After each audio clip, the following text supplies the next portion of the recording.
Alright, welcome back to Roguetech, and welcome back to your first playthrough. So, it has occurred to me, now that I am however many hours into the first mission and have not completed the first round where we're firing. Oh no, did complete the first round, am now working on the second round where we're firing. Out of 10. I do not have enough time in real life to finish this mission at this rate. I'm going to burn through the rest of this mission as quickly as I can, and hopefully anything that is very noteworthy I will drop in, and yeah, let's see how quick we can do this. Or I could just restart it again when I have a full day off to record. But at the same time, I don't really want to like burn through the mission and just skip over so many important considerations. And also, now that I've gone over all the things that I've already gone over, I should be able, just like this one, I was able to go through the staging and the staging round very quickly compared to now. I should be able to go through the first shooty round very quickly. So yeah, no, I'm actually going to I'm gonna conclude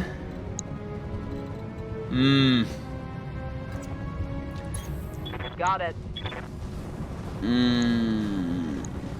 Yeah, I'm gonna I actually don't want to crit out too much, so I'm gonna do that.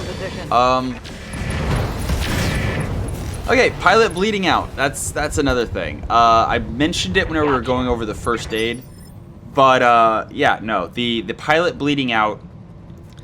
So the injury triggered. The guts check was failed to resist it, which also each injury you get versus consciousness threshold doesn't negatively impact your Mechwarrior stats, but injuries, actual injuries do, which means once you get your first injury, your guts is lower for your second, and then your third, and then if you have more than 3, however many. But yes, the bleeding out message. So an injury was triggered. The Mechwarrior failed the guts check. The injury was rolled to see what kind of injury it was, and that injury included the chance to bleed out, and the Mechwarrior started bleeding out from that injury. Now, it didn't matter because that injury also killed the Mechwarrior since he was down to 1 health, but that's the way that works. I'm here. Yeah, let's see how quickly I can burn through. I don't know. Because I would really. Actually, I think the Locust is the best option to chase down the Drillson that's running away. Yeah, we'll go there so we're not on rough terrain at all. And so that we have.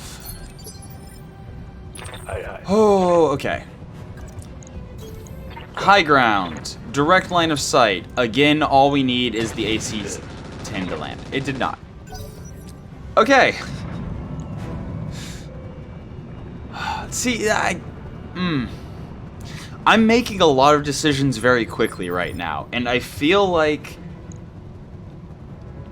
explaining why I'm making the decisions at this point in your first playthrough is very, very crucial, so that I can reliably count on having, like, if you've watched every video up till this point, I know what I know what you have been exposed to, I know what I have fully stressed and what I just need to mention when it's relevant, and I vaguely know what you don't have a clue because I haven't said, well, not don't have a clue, but that you have not learned from me directly, that I have not covered.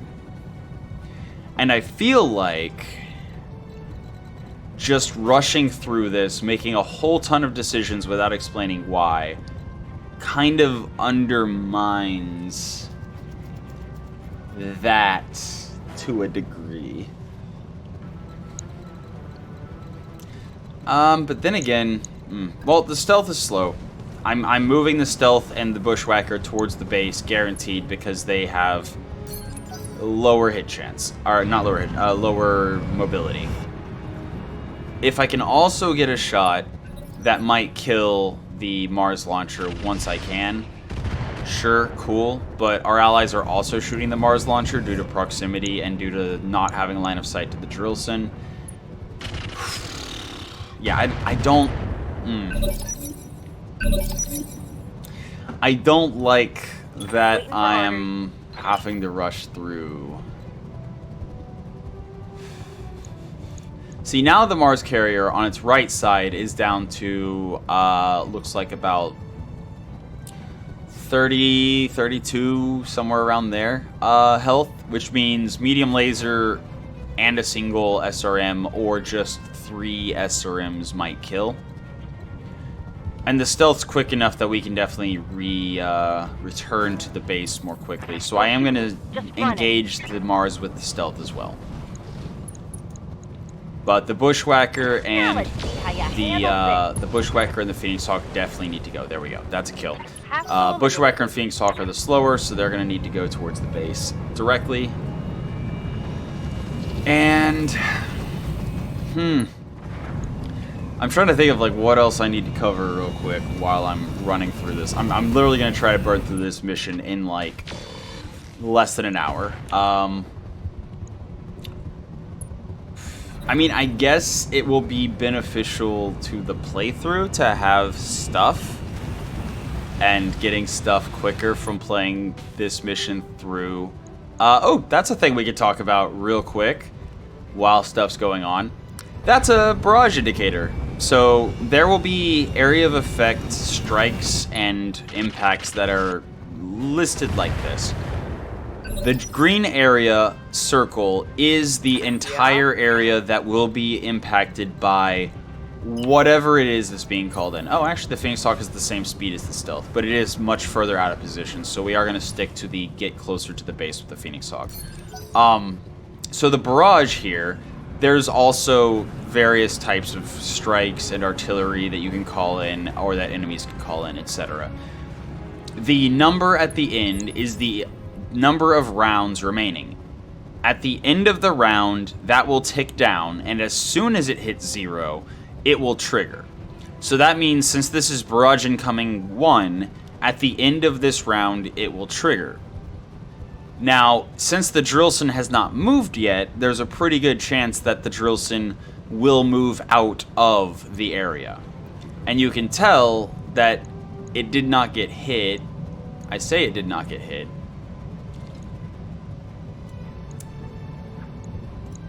Is the drills... Hold on.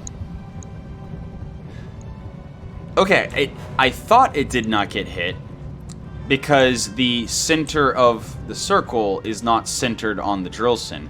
But as I zoom in, it looks like the Drillson didn't make it fully to the center of the hex. And this UI element... This UI element is centered on the hex, not on the unit that might have gotten hit. With the artillery strikes and things that you can call in, the indicator of whether or not it is stuck to the ground versus stuck to you is this smoke that you can kind of see. The fact that it's a Drillson that I think is primitive means that it also is creating an exhaust cloud. But you can see there's kind of like 2 different colors of smoke, and then it's also nighttime, so it's even harder to see. It might be the Drillson, it might not. We'll find out when the Drillson moves. But in any case, so if the shot that lands this hits a unit, it will stick to that unit. If it hits the ground, it will stick to the ground. The entire area will be affected by whatever is coming in. And some things that get dropped will generate heat, but the majority of the time it's just damage and stability damage. Usually more stability damage than anything. If you are dead center, it will do full damage, full stability damage. If heat's involved, it will do full heat. As you get away, each hex you get away reduces the effect. And the dotted line, if you are standing directly on the dotted line, is safe as far as I've ever been able to tell. So if you can't get it completely out of the circle, as long as you can get in contact with the line that is marking the circle, you are safe. Now, the benefit to artillery strikes and barrages being stuck to the enemy is that no matter where the enemy goes, they're guaranteed to be hit with the full brunt dead center of whatever. The downside, the biggest downside, is that if they have not already acted and you hit them with it, you have no control over where that circle ends up. Which means if they cruise their hover tank to the center of your unit's formation and you have already acted and can't get away, you just called an artillery strike down on yourself. Or if you have a big cluster of enemies and you hit one of the enemies that has not acted yet, that enemy can bring the artillery strike away where they're the only one that gets affected by it, rather than it hitting potentially 6, 7 plus units. So sometimes it's better to use the attack ground option if you're going to be firing barrage or any other kind of artillery strike down. Yeah, at this rate, there's no way I'm getting through the full mission without just skipping everything that happens.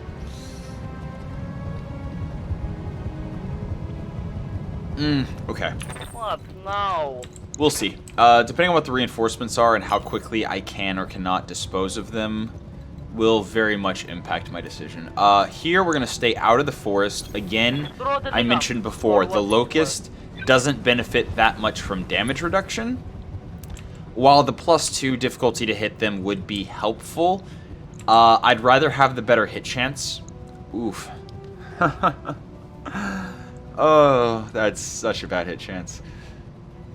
And we even have sensors. That's literally just long range, plus target moved, plus we sprinted. Oh, man. Okay. It's fine. It's fine. Again, just firing times 3 so we can fire every round guaranteed with no accuracy penalty. Okay. I think I used the Schroester too. In part just because if that AC-10 hits, it's so much work towards the Drillson being destroyed. Hopefully. Oh, also, instead of clicking the target, you can also press tab to cycle through targets. And with the high ground bonus, we also have a 55% chance to hit. Locked on rear armor. And we hit.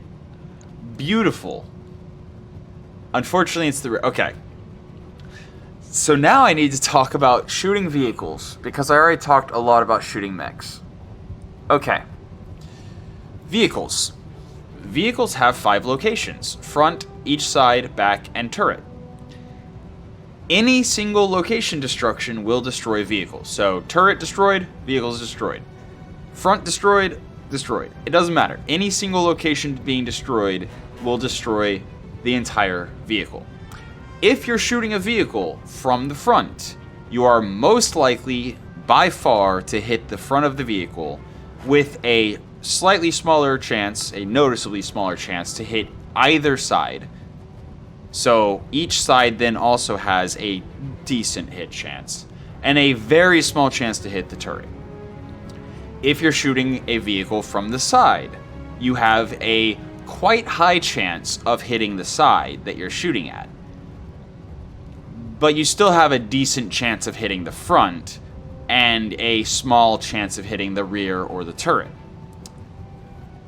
And if you're shooting a vehicle from the rear, you are almost as likely to hit the back as you are the sides. Each side has a slightly lower hit chance than the rear when you're shooting at a vehicle from the rear. and the turret always has a very small hit chance. So, having the rear open of a vehicle, even if you're shooting it from the rear, is actually less likely to destroy the vehicle in a timely manner than having a side open. Now, if the vehicle has something in the side torsos that you want to salvage, then yeah, shooting it from the rear might be beneficial. If you have the need for the extra +1 accuracy of shooting the vehicle in the rear compared to shooting it from the side, okay, shooting it in the rear might be preferable. But for most situations, shooting a vehicle in the side and getting the side open is actually a better, faster, not necessarily better, but a faster way of destroying a vehicle than shooting it in the back. Unless, of course, you're shooting it in the back with the hopes of destroying a side you can't get an angle on. But, yeah. The exact hit chances, Waiting on you, Commander. I'm gonna talk while I do this. So the exact hit chances of the vehicle being hit in each location, you can actually check with offensive pushes to a degree. So an offensive push has roughly the same dispersal of hit chances as just shooting from that direction. Which I'll show if we can do an offensive push with the Locust. I'll show what I mean. Because specifically, I'm going to want to do an offensive push of the rear. Absolutely. Also, with vehicles, shooting vehicles, you cannot reduce their evasion ever. So, mechs, you can knock them unsteady, you can knock them to the ground. Vehicles just have however much evasion that they get, period. The only way to make them not evasive is to destroy them. But, yeah. So, you saw the targeting reticle did not, or the targeting circle did not move with the Drillson, so it indeed hit the hex, not the vehicle itself. Okay, we have the reinforcements dropping in as well, so that's another thing to talk about. Oh man, I think I'm gonna conclude this video with that. And then, like, again, I feel like just dropping the rest of the enemies, just going through and discussing, because like there's so many chassis to talk about. There's so many things to discuss. And I feel like being able to get through the Vanguard faster and then get into the rest of that. And more importantly, just realizing that I need to set aside a full, like, 7-8 hours to play this first mission. Because I have been recording. As you've seen if you've been watching every day, I've been recording for several hours. And we still have 7 rounds left. Unless I can somehow destroy all 8 of the mechs that just dropped in less than 7 rounds.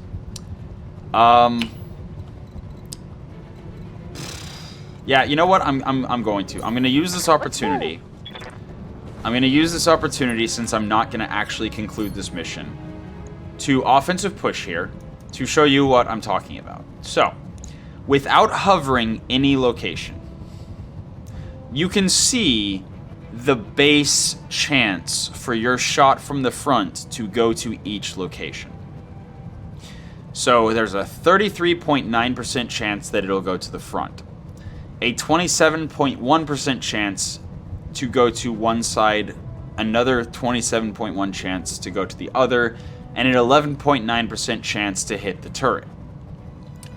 If you then try to offensive push one specific location, which, side note, the turret is actually much easier to hit than it used to be.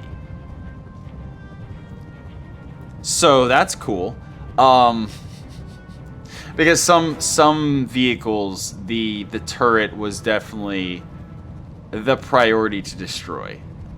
In any case, so you can see when you hover over a location as part of the offensive push, which I just realized I did it to the locust that was on the ground without even talking about all the chances and all the hover. I was so focused on the salvage, and there is literally so much to think about at every moment.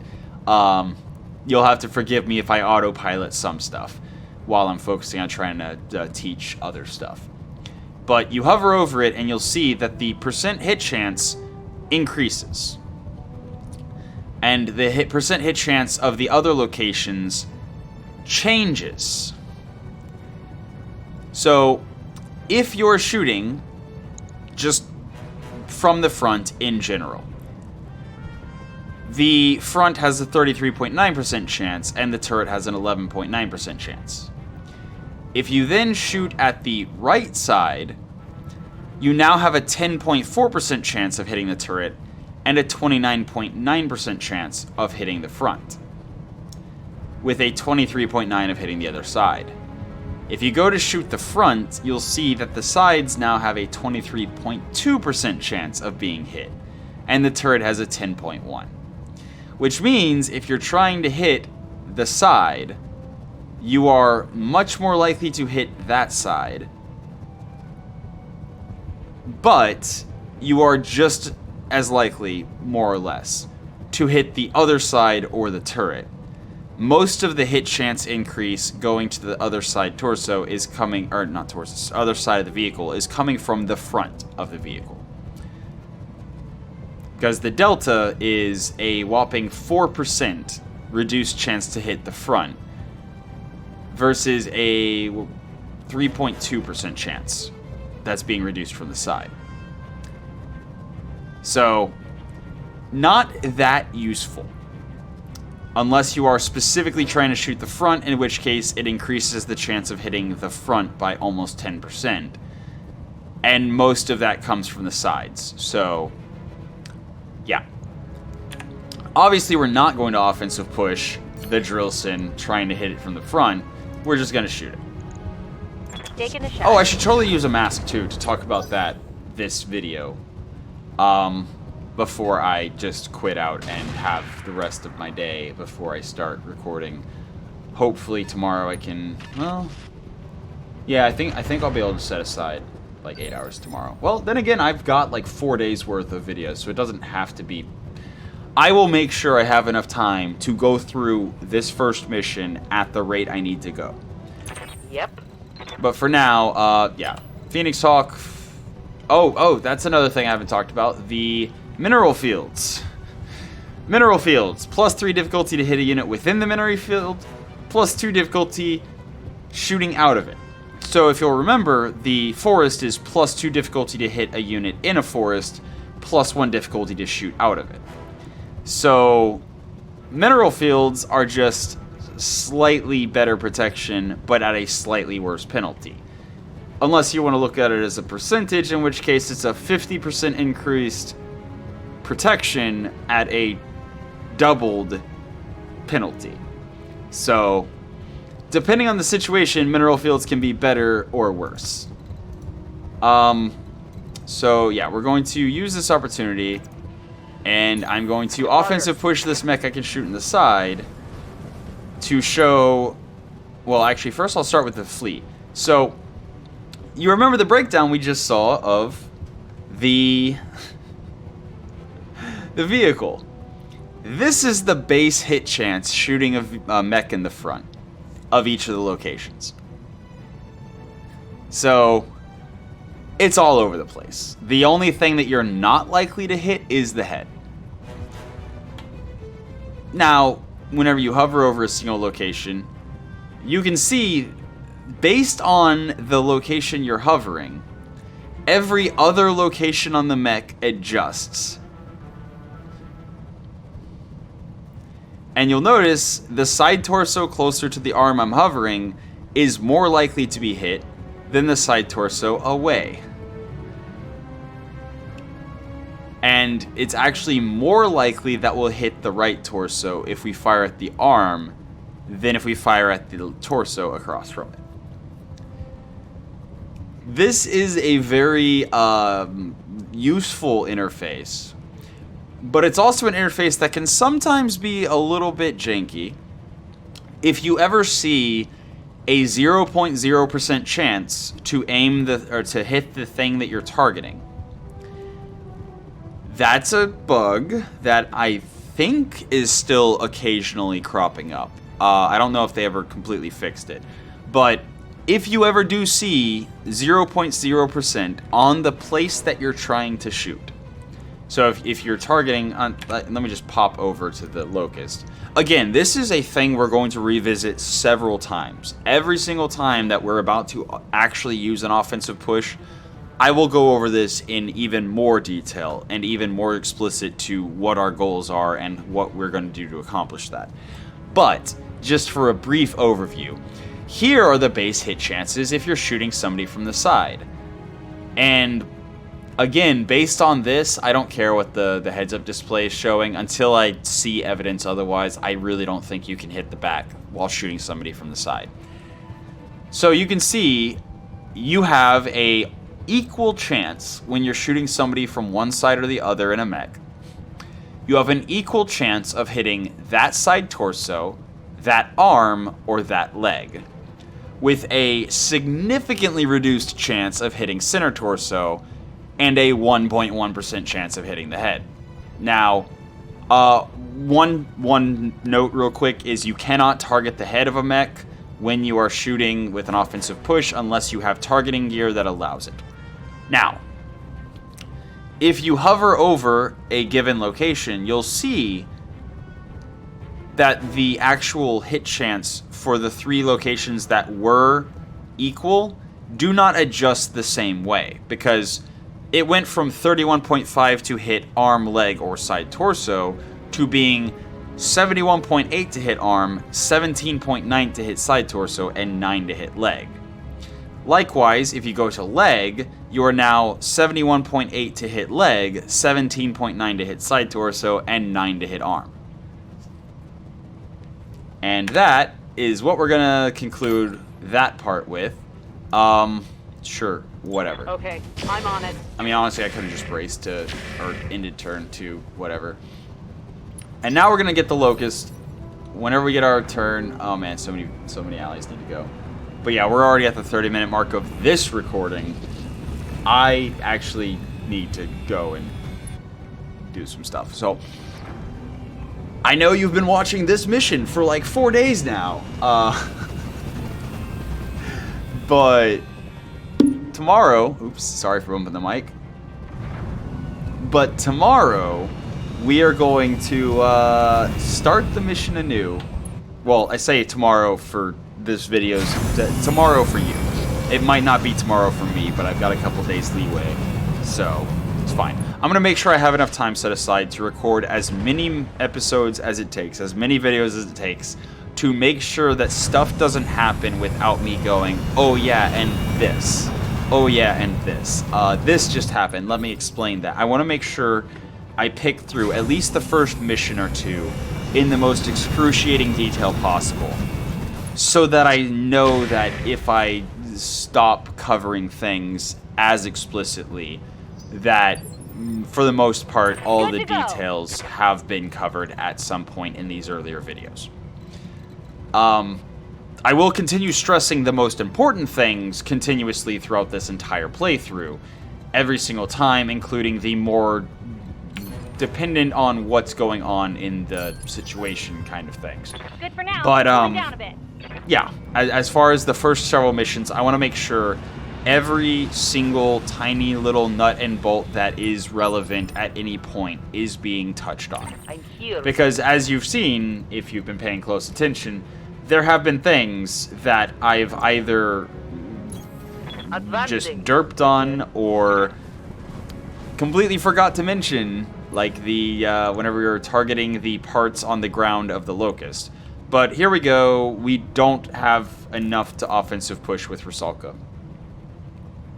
Why? Why can everyone else often...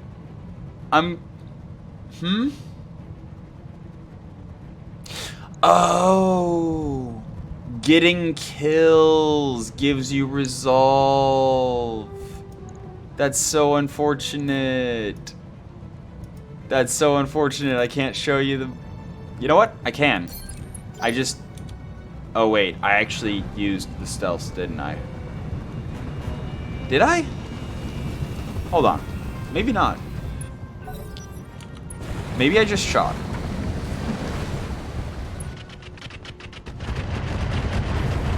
I want to show the back hit chances on the vehicle, just so I can make sure that I covered all the different angles of offensive pushing a vehicle and hit chances, and also,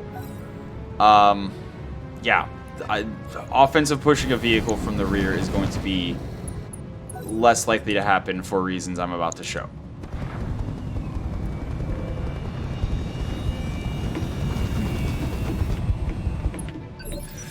Yeah. Okay.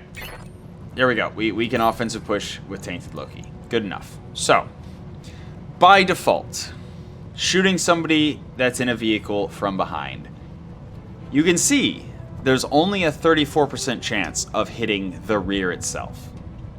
27% chance to hit the sides. Whereas if you hover over and you're specifically targeting the rear, you have a 43.5% chance of hitting the rear. Which is actually higher than it used to be, I'm pretty sure. And then a 23% chance of hitting either side. Huh. That's... You also used to not be able to offensive push the turret.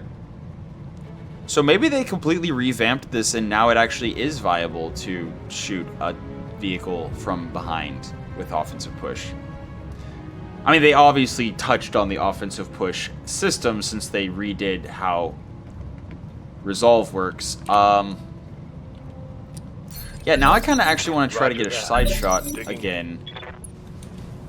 Well, you know what? No, I already have footage of it. So, future me, please don't be upset. But future me is going to put up a chart of if you're focusing firing on the exact location, the one specific location from that direction. I did try to offensive push the vehicle from the side, right? Or was it just front and back?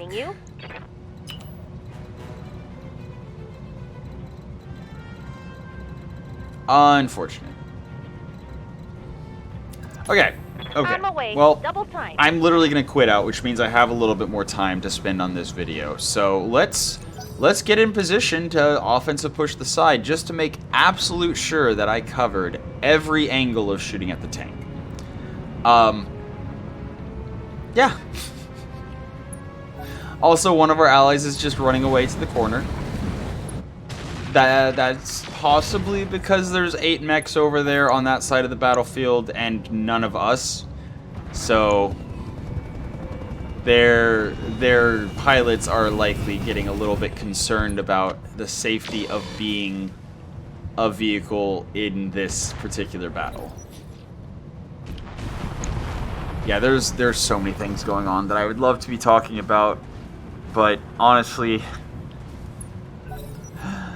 I did not anticipate needing like 7-8 plus hours for one mission. I should have, though, considering I spent so long on just the initial whatever. So, can we offensive push yet? No. Oh, come on. Alright. Roger that. So, at long last, yeah, here we go. Offensive push, side of the vehicle. So, here we go, 64%. If you'll remember, focus firing the rear was it was 20% lower. Like, if you're offensive pushing the side of a vehicle, you are so much more likely to hit that side than you are to hit the back. And most vehicles don't even have that much less armor in the rear than they do in the side. So, generally speaking, while shooting mechs in the rear is the fastest way to destroy them by far, shooting vehicles in the rear is actually usually slower destruction than just shooting them in the side. At least if you're offensive pushing, if you are trying to, quickly just... But, I mean, even without offensive push, you can see the base hit chances.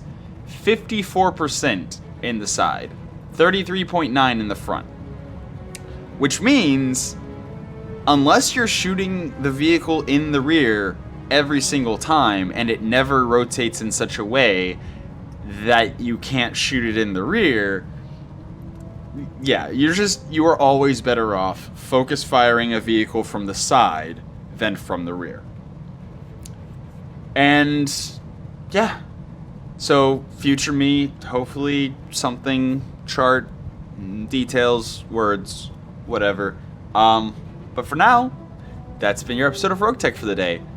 I promise next recording session I will record the entire first mission and we can get on with the rest of your first playthrough. But until next time, have a good one.